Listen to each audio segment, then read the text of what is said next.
Nitwa John Samvura, niko banyita John Samvura.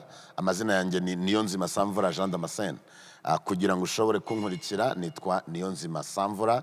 Ndagira ngo mbahe ikaze aho muri hose, abari hano kuri Mahoko, abari Gisenyi, abari muri Rubavu, abari Musanze, abari Kigali, abari mu Rwanda hose, abari hanze y'u Rwanda.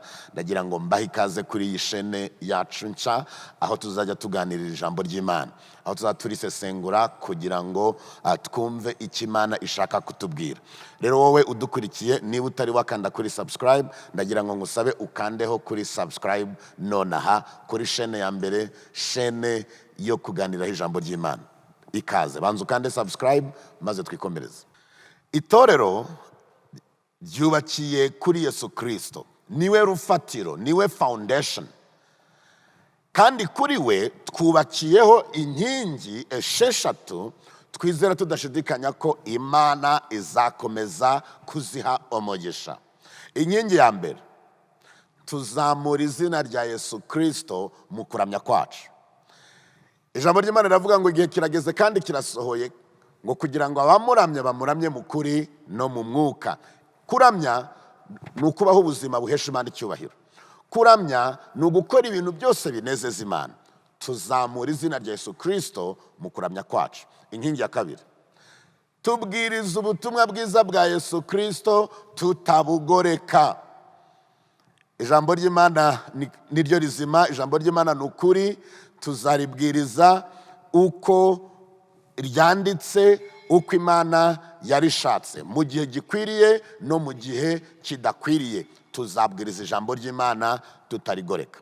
Inkingi ya gatatu, twizera tudashidikanya ku mbaraga z'amasengesho, kuko dufite Imana yumva, dufite Imana isubiza, dufite Imana ishaka gusabana natwe, ikaganira natwe, ikatwumva, ikadusubiza. Ngwino kuri Harvest, twizera tudashidikanya ku mbaraga z'amasengesho. Inkingi ya kane, twamamaza ubutumwa bwiza bwa Yesu Kristo dushize amanga. Kuba umwigishwa wa Yesu Kristo ni ukuvuga ibyo yagukoreye. Umuririmbyi aravuga ngo numara kumwemeraho umukiza wawe, uhamye mu bandi ibyo yagukoreye cyangwa ibyo yagukoreye. Yesu arakora, niyo mpamvu tumwamamaza, tukamamaza ubutumwa bwiza dushize amanga. Inkingi ya gatanu, dukuza abizera mu ijambo ry'Imana. We are committed to intentional discipleship.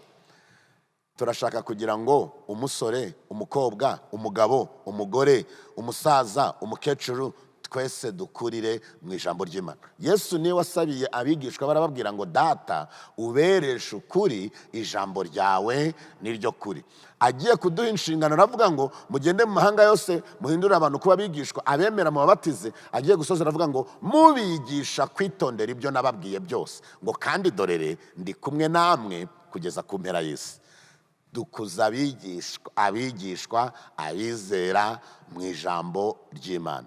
Inkingi ya gatandatu, dutangiza amatorero hirya no hino muri kino gihugu ndetse no hanze yacyo.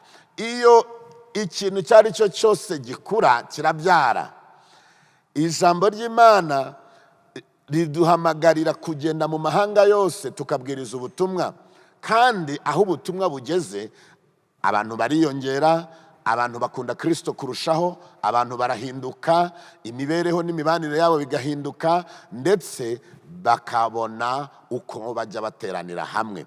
Turifuza gutangiza amatorero ashingiye ku ijambo ry'Imana, amatorero azamura icyubahiro cya Yesu Kristo mu kuramya kwayo.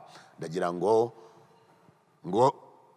ikaze kuri Harvest, itorero ryanjye n'umuryango wanjye, itorero ryawe n'umuryango wawe. Imana iguha umugisha. You're loved, urakunzwe. Ndagira ngo ukande kuri subscribe nonaha kugira ngo ujye uba uwa mbere kumenya ikiganiro twashyizeho, kandi noneho niwumva bigufashije, niwumva tutagutuburiye, niwumva bigukora ku mutima, nawe usharinge n'abandi, sangira n'abandi, reka babimenye nabo. Kandi nawe turashaka kumva comment yawe, twandikire comment twumve icyo utekereza. Imana ikomeze iguha umugisha. reka ijambo ry'Imana rikomeze gushinga imizi mu mitima yacu. Turagukunda.